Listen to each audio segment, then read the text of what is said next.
What if I told you that a former entertainment reporter went from reading teleprompters to flying helicopters with the world's richest man, and that her journey to becoming Mrs. Bezos involved leaked sexts, family betrayal, and a wedding so extra it made the Kardashians look modest? Buckle up because we're diving deep into the Lauren Sanchez playbook, and trust me, this tea is scalding. Hey guys, I'm Demi D, and welcome back to Drama Drop Reality, where we spill the hottest celebrity tea and break down the wildest stories in Hollywood. Today we're talking about Lauren Sanchez, the woman who just locked down Jeff Bezos with a $50 million wedding that has the entire internet shook. But before you hit that like button, let me ask you this. Is she a brilliant businesswoman who played her cards right, or the ultimate gold digger who orchestrated the heist of the century? Drop your thoughts in the comments because this one's gonna be spicy. All right, let's rewind the tape on Lauren Wendy Sanchez. Born in Albuquerque, New Mexico, this girl wasn't always flying around in $500 million yachts. She started as an entertainment reporter and anchor, but here's where it gets interesting. Homegirl had a strategy from day one. Back in the day, Lauren wasn't exactly doing hard-hitting journalism. I'm talking fluff pieces, celebrity interviews, and segments that were basically just her flirting on camera. And I'm not even being shady. There's literal footage of her gushing over how gorgeous her interview subjects were. This wasn't journalism, this was networking, honey. But let's dig deeper into her early hustle.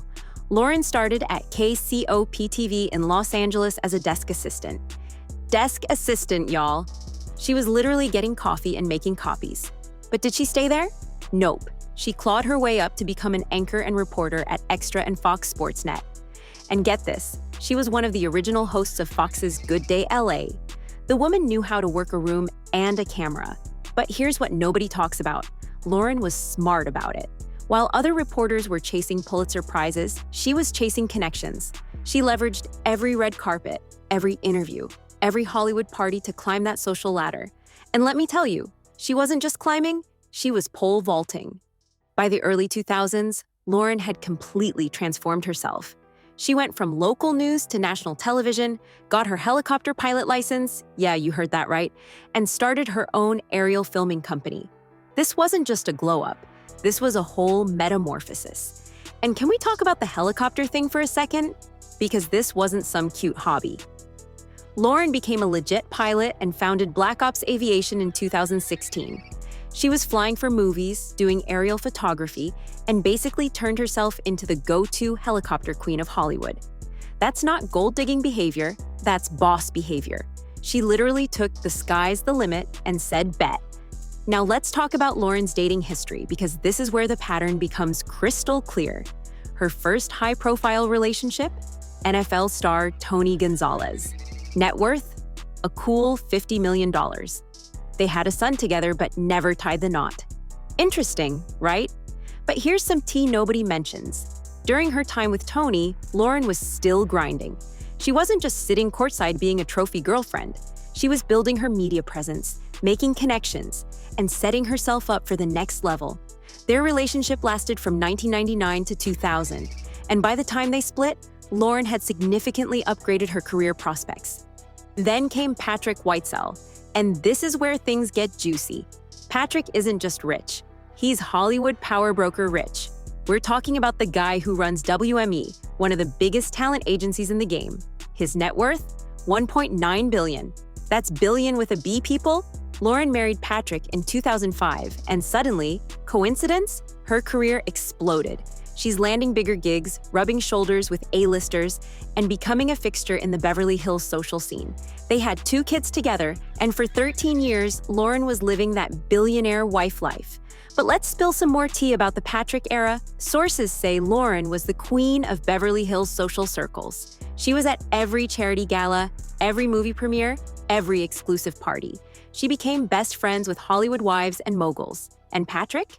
He was basically her golden ticket to the inner circle. Through him, she met everyone, including a certain Amazon CEO who would eventually become her next target. I mean, true love. But here's the thing. Lauren wasn't satisfied with being Mrs. Whitesell.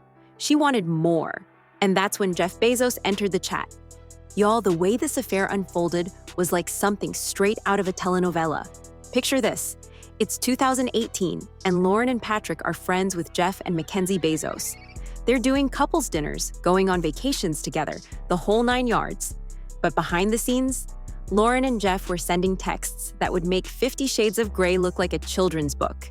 I love you alive, girl. I want to smell you. I want to breathe you in. These aren't my words, people. These are actual texts that got leaked. And Wei Cho leaked them? Lauren's own brother. Michael Sanchez sold his sister's intimate messages to the National Enquirer for a bag. Can you imagine your own blood betraying you like that? The family barbecues must be awkward now. And here's more tea about brother Michael. He allegedly got paid $200,000 for those texts. But it gets worse. He was supposedly shopping around more content, including intimate photos. Jeff Bezos actually went public accusing the National Enquirer of extortion and blackmail. The whole thing turned into a federal investigation. Like, imagine your situationship drama becoming a federal case, only billionaire problems. Am I right? But here's where it gets even messier. There was apparently a nude selfie of Jeff wearing nothing but his wedding ring and a towel. I mean, the man owns Amazon but couldn't figure out how to use disappearing messages. Make it make sense? The timing of everything is sus as hell too. January 2019, Jeff announces his divorce from Mackenzie. The same month, Lauren files for divorce from Patrick. If that's not coordinated, I don't know what is.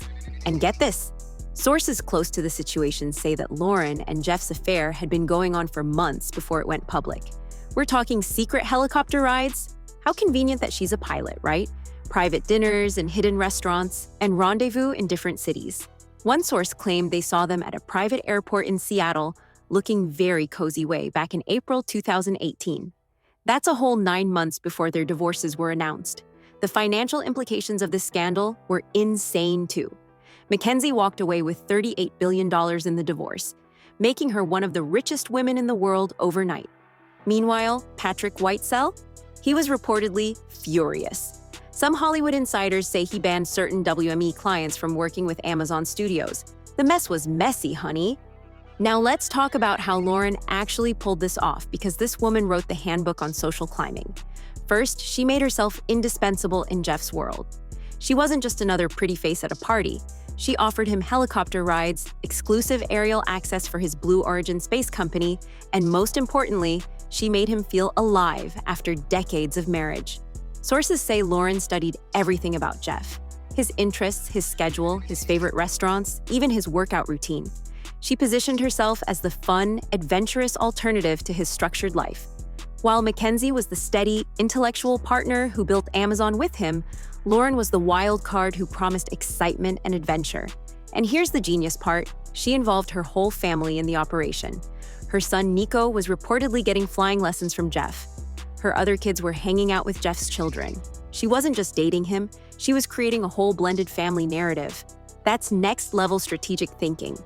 But wait, there's more wedding tea to spill. The Venice wedding wasn't even their first attempt. They originally wanted to get married in space on one of Jeff's Blue Origin rockets. I'm not even joking.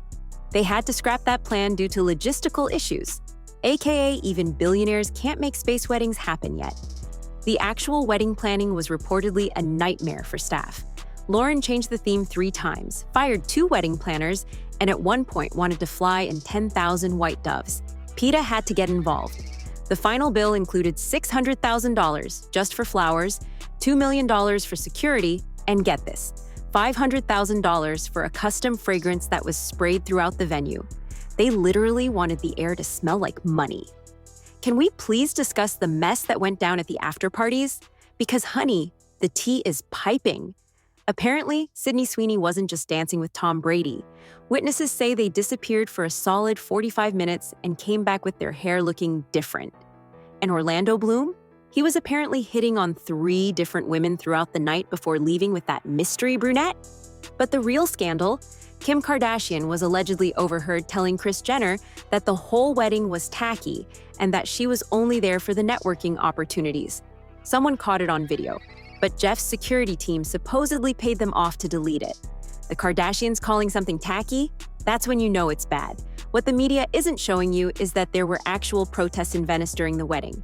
Local activists were furious about the environmental impact of having 400-plus private jets flying in for a 3-day party. They held up signs saying, "Billionaires destroy our planet." and Venice is not your playground. The city of Venice reportedly received over 10,000 complaints about the wedding. Locals couldn't use certain canals for 3 days because they were blocked off for the wedding party. One elderly Venetian woman went viral on TikTok crying because she couldn't get to her doctor's appointment due to the wedding security. The PR nightmare was real.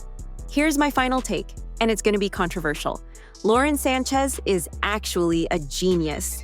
Toxic? Maybe. Calculated? Absolutely. But she went from a desk assistant to one of the richest women in the world through sheer strategy. She's living proof that in America, you can literally plot your way to the top if you're willing to do whatever it takes. But at what cost? She lost her brother, betrayed her friend Mackenzie, broke up 2 families, and became one of the most hated women on the internet. Was it worth it? Well, she's crying in her $500 million yacht, so you tell me. So what do you think? Is Lauren Sanchez living the American dream, or is she everything wrong with society today? Drop your thoughts in the comments below because I read every single one and y'all always have the hottest takes. And listen, if you made it this far, you're a real one. So do me a huge favor and smash that like button. Thank you so much for watching. I love you guys, and I'll literally see you tomorrow with another banger.